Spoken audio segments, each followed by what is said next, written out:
আমরা সেই মহান মাহবুবের দরবারে আমরা সকলেই মহব্বত সহকারে আদায় করি ইয়া রাব্বি লাকাল হামদ কামা ইয়ানবাগি লিজালালি ওয়াজহিকা ওয়া আযীমি সুলতানিক। অগণিত দরুদ ও সালামের হাদিয়া ইমামুল মুরসালিন শাফিউল মুযনিবিন রাহমাতুল লিল আলামিন জনাবে মুহাম্মদুর রাসূলুল্লাহ সবাই বলি সাল্লাল্লাহু আলাইহি ওয়াসাল্লাম কদমে নিবেদন করছি সাল্লাল্লাহু আলাইহি ওয়াসাল্লাম। প্রিয় হাজরিন, আজকের খুতবা আলোচনা বিষয়বস্তু মাস সময় সব দিকে লক্ষ্য রেখে আরকানে সালাতের হিসাবে আমরা নির্ধারণ করেছি। কারণ নামাজটা আল্লাহর হাবিব জনাবে মুহাম্মদুর রাসূলুল্লাহ সাল্লাল্লাহু আলাইহি ওয়াসাল্লামকে আল্লাহ পাক দু জাহানের মেহমান বানিয়ে দুলহা বানিয়ে লা মাকানে নিয়ে যে নামাজ আল্লাহ তার হাবিবকে দান করেছেন ময়দানে মাহশরে, সেই নামাজের হিসাব আল্লাহ রাসূল বলেছেন তার উম্মত থেকে আল্লাহ বান্দাদের থেকে প্রথমে প্রশ্ন যেটা হবে এই সালাতের বিষয়। কারণ এই সালাত যা তা জিনিস নয়, যা তা ইবাদত নয় যে নামাজের মাধ্যমে আল্লাহর সাথে সরাসরি উম্মতে মুহাম্মাদিয়া মিরাজ সম্পর্কিত হয়। আমরা প্রত্যেকে বলি সুবহানাল্লাহ। আর এই নামাজ, এই সালাত যে আল্লাহকে মহব্বত করে, তার রাসূলকে মহব্বত করে, ঈমান সহকারে, খুশু সহকারে, তরতিব ও তালিম সহকারে আদায় করেছেন, আরকান সালাত আদায় করেছেন, মানে আদায় করেছেন, তাকে 5 ওয়াক্তের বিনিময়ে 50টি ওয়াক্ত সালাত আদায় করা, পরিপূর্ণ সালাত দিয়ে তার আল্লাহর বান্দাকে হাবিবি কিবরিয়ার উম্মতকে আল্লাহ পাক উপকৃত ইহসান করবেন। আলহামদুলিল্লাহ। আর এই নামাজ যে সময়ে আমার হিসাব নিকাশ হবে আমরা কখনোই তা বিশ্বাস করতে চাই না। যদি বিশ্বাস করতাম আমি কখনোই এই কথা বলতাম না, ও ব্যক্তি তুই নামাজ পড়ছিস, তোর ঘরে নামাজ আছে, তোর ঘরে ওষুধ বেশি, তোর ঘরে অভাব বেশি। আবার কেউ কেউ বলে থাকি পরকাল বলতে কিছুই নাই, নগদ যা পাও হাত পেতে দাও, বাকির খাতায় স্বর্ণ তাক। অবশ্যই আপনার খাতায় আপনার লিখতে যে এতাকাত আপনার রয়েছে আল্লাহ না করুন হয়তো তা হতে পারে। কারণ কি আপনি মুহাম্মদুর রাসূলুল্লাহ সাল্লাল্লাহু আলাইহি ওয়াসাল্লামকে মহব্বত করে, বিশ্বাস করে আল্লাহর দেওয়া উপহারকে আপনি কি করেছেন? সম্মান না করে তিরস্কার করেছেন।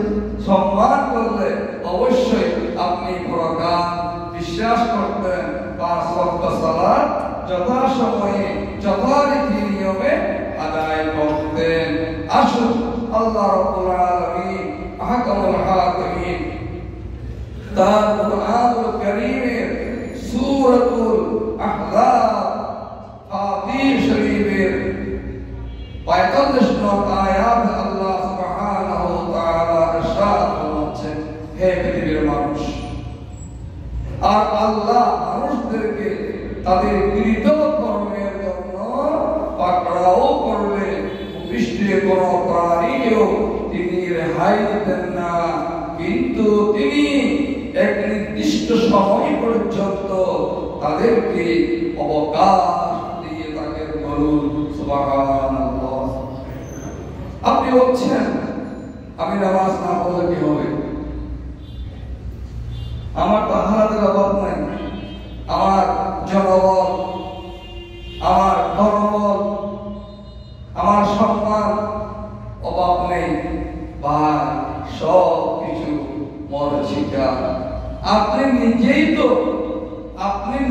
তো আপনার মাকে, আপনার বাবাকে, আপনার ভাইকে যখন কবরস্থ করছেন, আপনি তো সেখানে স্বীকার করে নিয়েছেন কি ইন্না খালাকনাকুম ওয়া ফিহা নুঈদুকুম ওয়া মিনহা নুখরিজুকুম তারাতান উখরা। ও আম্মা, ও আব্বা, ও ভাই, ও সন্তান, ও প্রতিবেশী, ও বন্ধু, আজকে যেখানে শোয় দিলাম, এখানে তোমাকে সৃষ্টির মূল উপাদান আল্লাহ দিয়েছেন, ঠিক না? সৃষ্টি করা হয়েছে এবং তোমাকে এখানে এই সিন্ধুকের মধ্যে আবদ্ধ করা যাচ্ছি। ঘর আছে, জানলা নাই, দরওয়াজা নাই, লাইট নাই, নাই কিছু নাই, ডানো মাটি, বামও মাটি, পিছনেও মাটি, সামনেও মাথায় মাটি, উপরে ছাড়া তার বড় মাটি, ছেড়ে দেওয়া হওয়া দিচ্ছি। এখান থেকে বের হওয়া আর বের হবে যেই দিন আল্লাহ সুবহানাহু তাআলা কিয়ামত সংঘটিত করবে, অবশ্যই আপনাকে এখান থেকে পুনরায় উত্তোলন করা হবে। সুবহানাল্লাহ। ওই কবরস্থানে গিয়ে বলে আসলেন, স্বীকৃতি দিলেন কিয়ামতে, কিন্তু সেখান থেকে এসেই কি আর কিয়ামতের স্বীকৃতি দান করছেন না। আল্লাহ সুবহানাহু ওয়া তাআলা সূরা হজের 7 নং আয়াতের মধ্যে ইরশাদ করছে এবং এই কারণেই যে কিয়ামত অবশ্যই আসবে, এতে কোনো সন্দেহ নাই। ওয়া আন্নাস সাআতা আতিয়াতুল লা রাইবা ফিহা ওয়া আন্নাল্লাহা ইয়াবআসু মান ফিল কুবুর। এবং যারা কবরে আছে তাদেরকে নিশ্চয় আল্লাহ পুনরুত্থিত করবে। বলুন সুবহানাল্লাহ। আল্লাহ সুবহানাহু ওয়া তাআলা এই কুদরত, এই শক্তির সাথে আর শক্তি মিল নেই। আপনি চিন্তা করলে আপনি এই আয়াত থেকে অনেক কথা বের করে আনতে পারবেন। যারা কোরআন বিশারদ, তারা আমাদের সামনে অনেক কথা বলছে, যাতে আমরা হেদায়েত পাই, হেদায়েতে প্রতিষ্ঠিত হই। নবী মুহাম্মদুর রাসূলুল্লাহ আলিত এই উপহারকে সংরক্ষণ করে আল্লাহ সাহায্য লাভ করতে পারি। সেই নামাজ সম্পর্কে হাবিব করে বলেছেন, আমার উম্মতের মেরাজ। বলুন সুবহানাল্লাহ। আল্লাহ সুবহানাহু ওয়া তাআলা কোরআন বলছে আল্লাহ অবশ্যই সত্য, এখানে কোনো সন্দেহ না। আল্লাহ সুবহানাহু ওয়া তাআলা মৃত্যু থেকে জীবিত বের করেন, সুম্মা ইউমীতুকুম সুম্মা ইউহয়ীকুম। তিনি সে আল্লাহ, জীবিত থেকে মৃত্যু, মৃত্যু থেকে জীবিত তিনি ওই বের করে সৃষ্টি করেন। তিনি ওই সর্বশক্তিমান। ইন্নাল্লাহা আলা কুল্লি শাইইন কাদির। আল্লাহর সাথে মোকাবিলা করার মতো কোন সৃষ্টি আল্লাহ জমিনে দেয় না। কেউ যদি সেটা করে থাকে সে বোগাস স্বর্গে বাস করছে আর নিজকে জাহান্নামের উপযোগী করে সাজিয়ে তুলেছে, ঠিক না? কারণ আল্লাহকে মানলাম না, আল্লাহকে মানলাম। এরপরে কিয়ামত অনুষ্ঠিত হবে। নবী মুহাম্মদুর রাসূলুল্লাহ সেদিন তার উম্মতের জন্য সুপারিশকার হবে। আল্লাহর সাথে কথা বলার কেউ থাকবে না, একমাত্র সর্বপ্রথম যিনি কথা বলবেন আল্লাহর সাথে সুপারিশ করবেন তিনি হলেন হাবিব জিবরিল শফিউল মুযনিবি রাহমাতুল আলামিন জনাবে মুহাম্মদুর রাসূলুল্লাহ সাল্লাল্লাহু আলাইহি ওয়াসাল্লাম। এরপর বাকি আল্লাহ বলেন শুনি হাবিব আপনি কেন এই কিয়ামত আপনার সম্মানিত করেছি, জান্নাত জাহান্নাম আপনার সম্মানিত করেছি। অনেক মেহমানুল নবী সাল্লাল্লাহু আলাইহি ওয়াসাল্লাম মাস এরপরে এই আয়াত আমাদেরকে ডাক দিয়ে বলে যারা মরে গেছে আপনাকে বলে গিয়ে ঘুরে গিয়ে অনেকে বলতো শেষ গিয়ে বল ইমান জন্য তাওহীদ রিসালাত আখিরাতের উপরে ঈমান থাকতে হবে। আমরা ঈমানে মুফাসসিরের মধ্যে সেই কথাগুলো সাক্ষী দিয়েছি।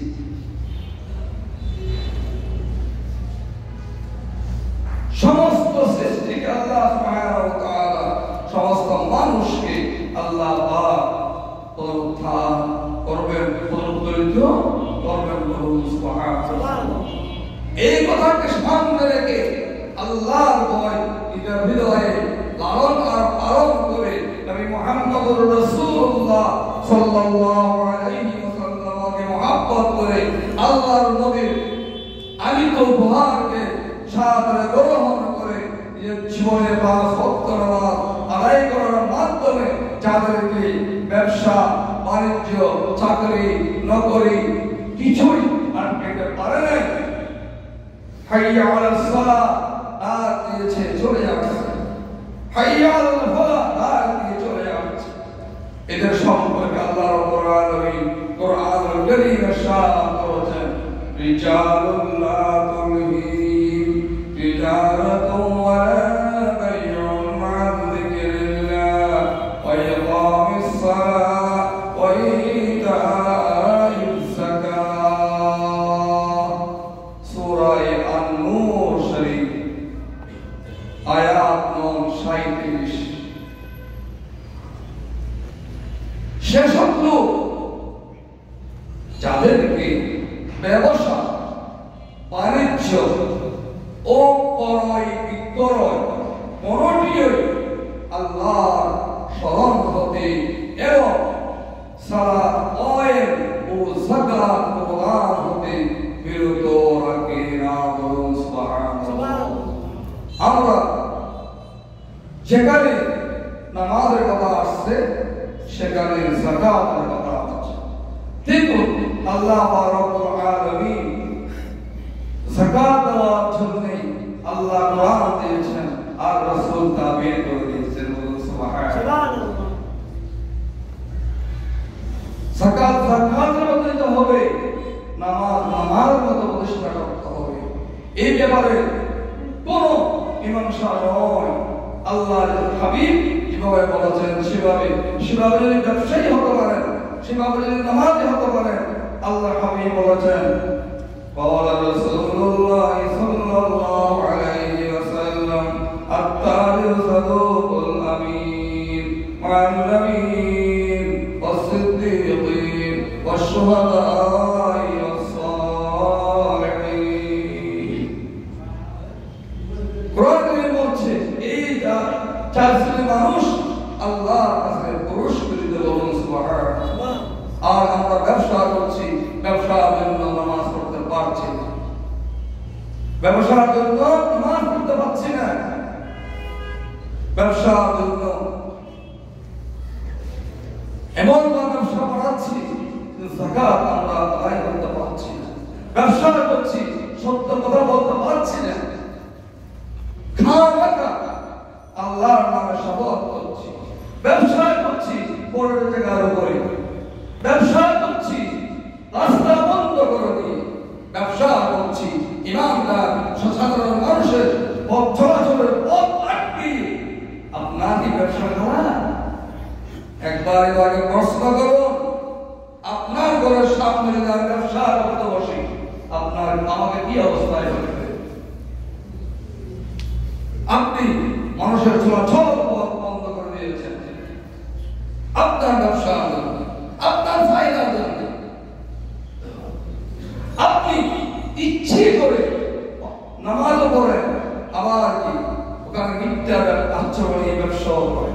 দিতে পারলে এরকম করেন নাই।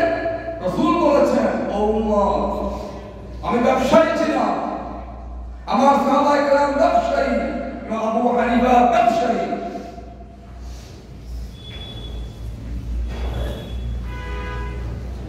এবং ব্যবসার মধ্যে আল্লাহর রহমতের 9 ভাগ, একবার আল্লাহ চলতে সব ব্যবসা করো।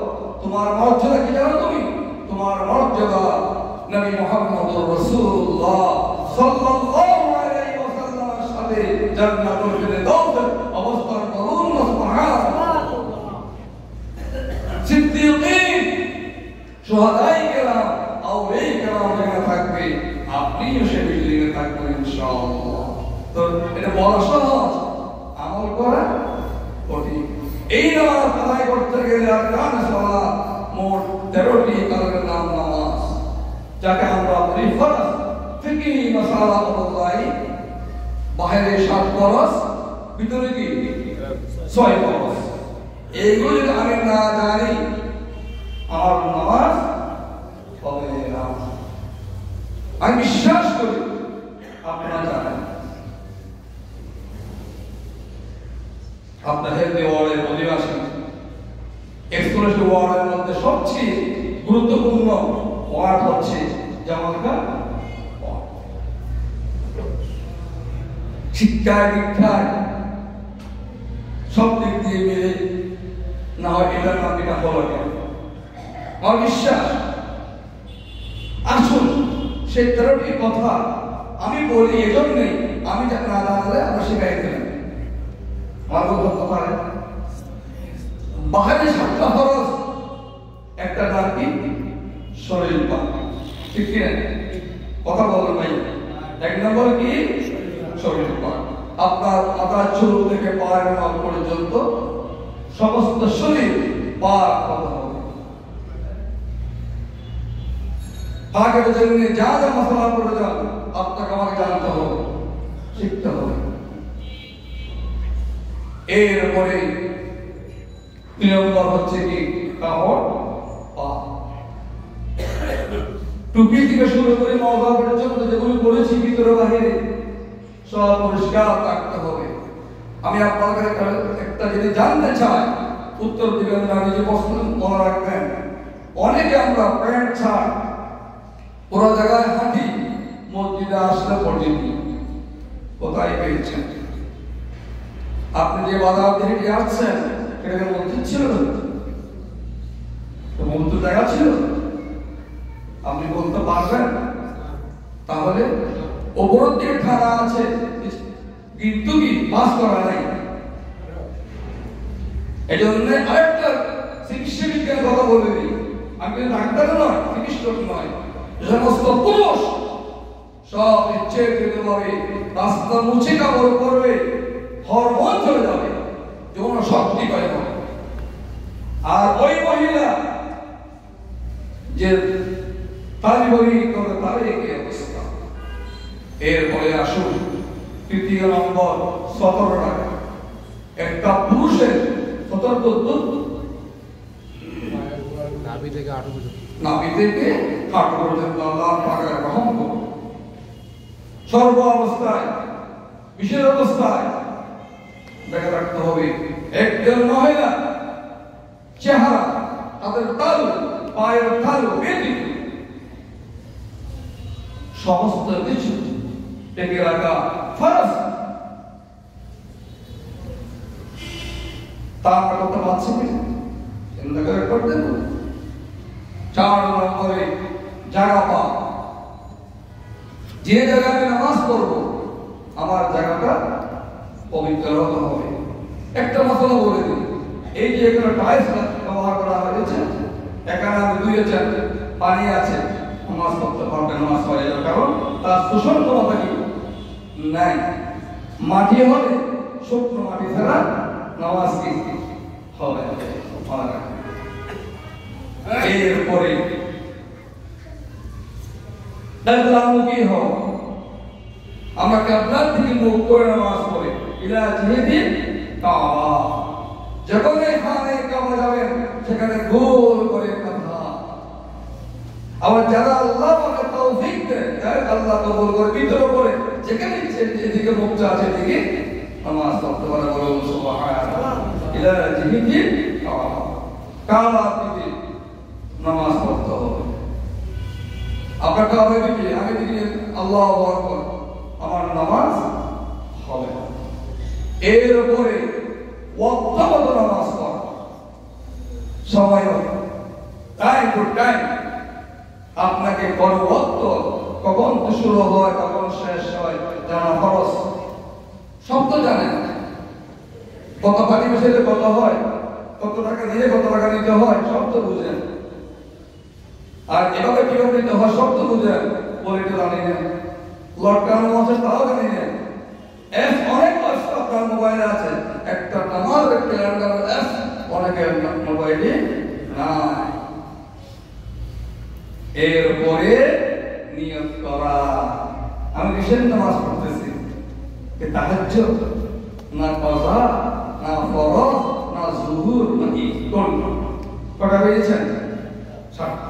এই 7টা থেকে পরিপূর্ণ হয়ে আমি ঢুকবো কোথায়? মসজিদে। বলুন সুবহানাল্লাহ। মসজিদে যাওয়ার সময় বলবো দুরূদ শরীফ আছে, এটা বলতে না পারলেও নামাজ কাম আল্লাহুম্মা আফতাহ লি আবওয়াবা রাহমাতিক, দান পা দিয়ে ঢুকবো। দুবার থেকে আমি যত নামাজ পড়বো আমার উপরে 6টি কাজ কি হবে আল্লাহর পক্ষ থেকে নির্ধারিত ফায়দা শরীয়তের মাসালায়। প্রথম নম্বর কি? তাকবীরে তাহরিমা সহকারী করা, নামাজ শুরু করা। তাকবীর তাহরিমা কি বলুন দেখি? তাকবীরে তাহরিমা কি জিনিস? আল্লাহু আকবার বলে, আল্লাহু আকবার বলে আমরা এটা করে বলি আল্লাহু আকবার। আপনার হাত তাল বলছি কালাম হবে, আঙ্গুল একটু নোয়া সোজা আল্লাহু আকবার, কান লতিব তো কান লতিব বরাবর, হাত উত্তরিত হবে। আল্লাহু আকবার বলে তাকবীরে তাহরিমা সহকারী করা, নামাজ শুরু করা। এই তাকবীরে তাহরিমা বলে আমি কি বললাম? রাসূলুল্লাহ সাল্লাল্লাহু আলাইহি ওয়াসাল্লামের সাথে বলেন মিনহা তাকবীর ওয়া তাহরিমাত তাহদিস সালাম তাসলিম। আমি আগে হাত দিয়ে ধরেছি, এখন বলতে পারবো না। মুখ দিয়ে অনেক কথা বলেছি, বলতে পারবো না। অনেক কথা শুনেছি, শুনতে পারবো না। অনেক জায়গায় হেঁটে গিয়েছি, হেঁটে যেতে পারবো না। অনেক কিছু পেয়েছি, খেতে পারবো না। অনেক হিসাব নিকাশ করেছি, হিসাব নিকাশ করতে পারবো না।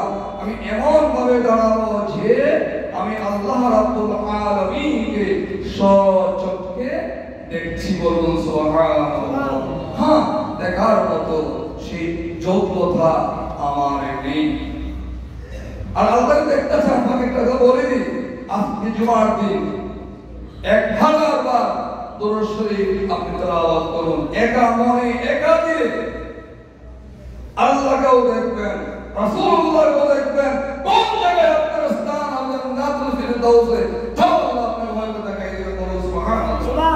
কিন্তু দুরূদ শরীফ তো পড়ি না, আনুষ্ঠানিকতা করি, হৃদয় পড়ে মুহাব্বত সহকারে দুরূদ শরীফ আমরা তেলাওয়াত করি,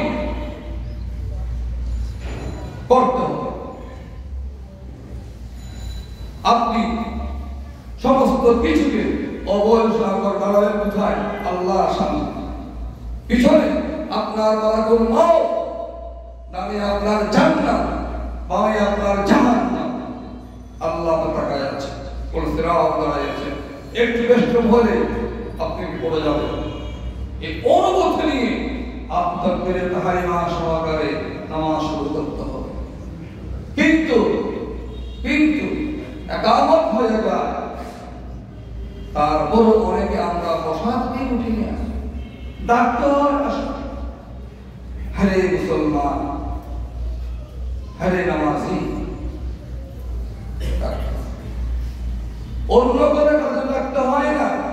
মেজবানি খাবার টেনে ডাকতে হয় না, বিয়ে বাড়ি ডাকতে হয় না, অনেক সময় অনেক দিনে ফুল নামাজে ডাকতে হয় না, অনেক সময় দেওয়ালে ডাকতে হয় না, কিন্তু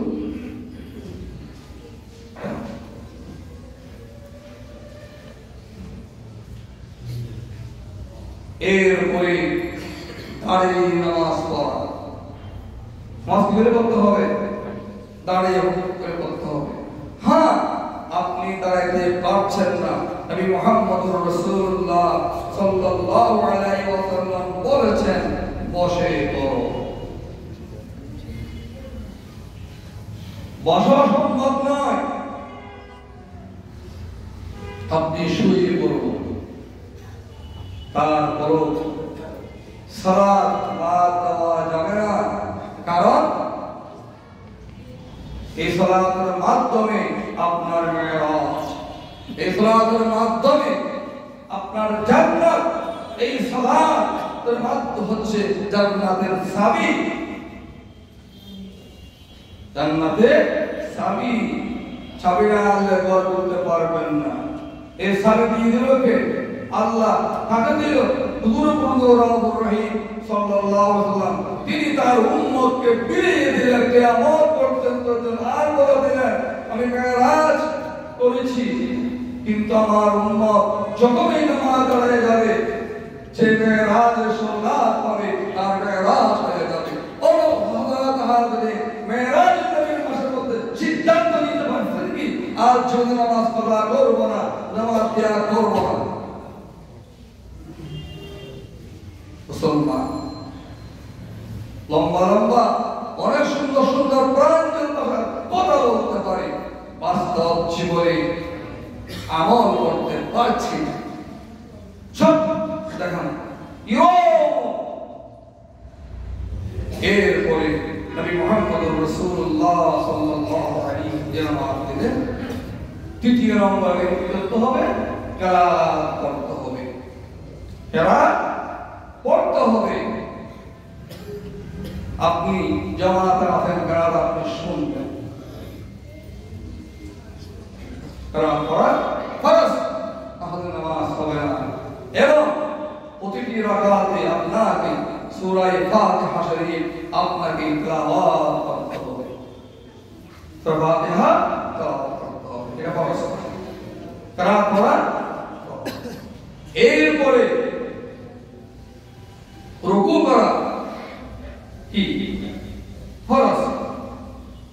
রুকু এভাবেই করতে হবে যে রুকু করলে আপনার পিঠির উপরে একটা কিছু রাখলো, পানি রাখ দিল, তারপরে না পড়ে। আমরা রুকু করি একটু এভাবে এভাবে, কত ধরনের রুকু আছে মাশাআল্লাহ। আর রুকু করতে হবে জিনিস। এরপরে আসুন রুকুতে গিয়ে আপনি কি বলবেন, কি করতে হবে? আমরা কি বলি? সুবহানা রাব্বিয়াল আযীম। প্রশংসা কার? পবিত্র কে? আল্লাহ সুবহানাহু। জামাত যখন আপনি করবেন তিনবার পড়বেন ধীরে ধীরে। সুবহানা রাব্বিয়াল আযীম, সুবহানা রাব্বিয়াল আযীম, সুবহানা রাব্বিয়াল আযীম। আপনি একাকা বললেন বেজোড় 5, 7, 9, 11 পড়েন যত ইচ্ছে, কিন্তু আবার জামাতে এসে একত্রাতে করবেন না।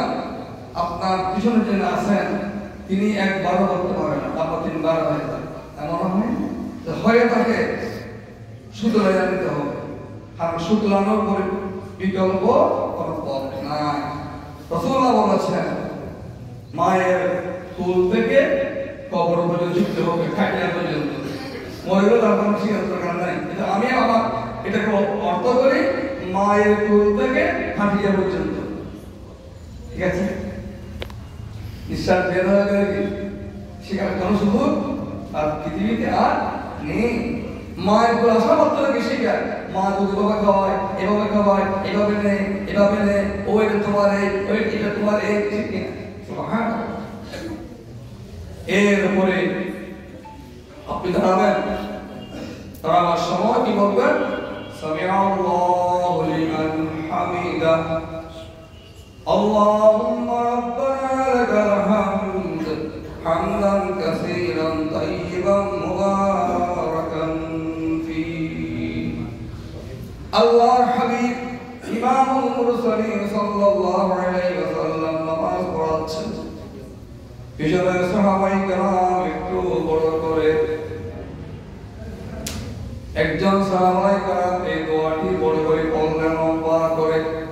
আল্লাহর হাবিব সাল্লাল্লাহু আলাইহি ওয়াসাল্লাম নামাজ সালাম বিরাম করে ডাক দিয়ে বললেন, ও আমার সাহাবী, উচ্চ স্বরে দোয়া পড়ছো কে? নবী মুহাম্মদুর রাসূলুল্লাহ সাল্লাল্লাহু আলাইহি ওয়াসাল্লাম প্রশ্ন করে সাহাবায়ে কেরামের অন্তর ভেঙে গেল, আজকে বেয়াদবি করে ফেলেছে। রাসূলুল্লাহ সাল্লাল্লাহু আলাইহি ওয়াসাল্লাম মুহাম্মদুর নজর বয় দিলেন, ভুল করো নাই, কিছু করো নাই, কে পড়াছো সেইটাই বলো। একজন সাহাবায়ে কেরাম দাঁড়িয়ে গেলেন, ইয়া রাসূলুল্লাহ ইয়া হাবিবাল্লাহ, আমি পড়েছি। রাসূলুল্লাহ সাল্লাল্লাহু আলাইহি ওয়াসাল্লাম বললেন, তুমি যে কত ভালো কাজ করেছো তুমি জানো না? তুমি যখন বলেছিলে আল্লাহুম্মা রাব্বানা লাকাল হামদ হামদান কাসীরান তাইয়িবান মুবারাকান ফীহি, আল্লাহ সুবহানাহু ওয়া তাআলার সৃষ্টি জমিন থেকে শুরু করে শেষ প্রান্ত থেকে আরশাদি মাকাম শেষ পর্যন্ত আল্লাহ দূর রেখেছেন। দূরের যত ফেরেশতা ছিল সমস্ত ফেরেশতা তোমাদের জন্য দোয়া করেছে, বলুন না সুবহানাল্লাহ। এটাও বলবেন। এরপরে রুকু থেকে সোজা হয়ে আবার দাঁড়ায় না, দাঁড়ায় সময় নেই, সময় একেবারে নাই। আল্লাহু আকবার। সোজা হয়ে না দাঁড়ালে ইচ্ছে খেতে পারে, আর রোগ আছে, ব্যথা আছে, আমাদের পারছেন না বয়সের কারণে, ভিন্ন কথা। এখানে আমার কোনো প্রয়োজন নেই, অসুখ বসুখ, উজর উজর। কিন্তু সুস্থ মানুষ আপনি কেন দাঁড়াচ্ছেন? শুধু দাঁড়াচ্ছেন না, দাঁড়াই এটা বলবেন না, দাঁড়ালে শুধু হয় ইচ্ছে করতে পাবে, না দিলে নামাজ শুদ্ধ হবে। এরপরে আপনি কোথায় যাবেন? সাজদায় যাবেন। সাজদায় গিয়ে কি বলবেন? জি, সুবহানা রাব্বিয়াল আ'লা, সুবহানা রাব্বিয়াল, কমপক্ষে 3 বার বলবেন। দুসিটার মধ্যখানে সম্ভব করবেন, আল্লাহুম্মা গফিরলি ওয়ারহামনি ওয়াআফিনি ওয়াহদিনি ওয়ারযুকনি ওয়াজবরনি। তো পরে বর্তমানে নিজেকে অভাব হবে না।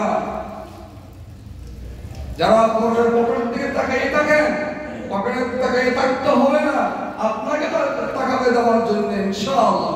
ঈমান রাখেন।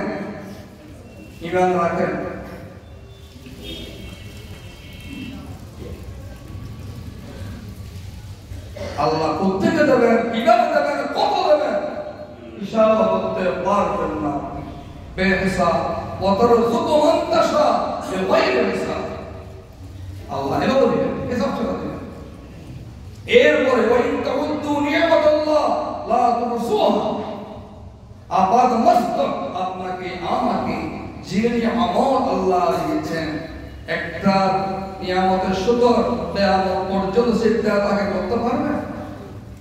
যার মাথার চুল নাই তাকে জিজ্ঞেস করেন, যার চোখে অন্ধ তাকে জিজ্ঞেস করেন, যার জুবান কথা বলতে পারে না তাকে জিজ্ঞেস করেন, যার দাঁত ভাঙে তাকে জিজ্ঞেস করেন, যে খেতে পারে না তাকে জিজ্ঞেস করেন, যার হাত লিখতে পারে না তাকে জিজ্ঞেস করেন, যে হাঁটতে পারে না তাকে জিজ্ঞেস করেন, যে বসতে পারে না তাকে জিজ্ঞেস করেন, যার ফলন হয় না তাকে জিজ্ঞেস করেন, যার যে কথা বলে না তাকে জিজ্ঞেস করেন।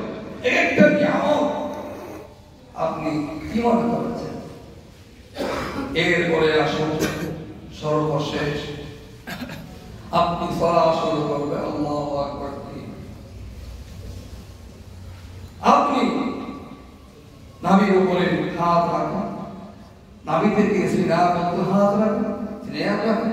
কারোর সাথে ঝগড়া করবেন না, কারোর সাথে ঝগড়া করার দরকার নেই আপনার। সে আসলাত আদায় করুন,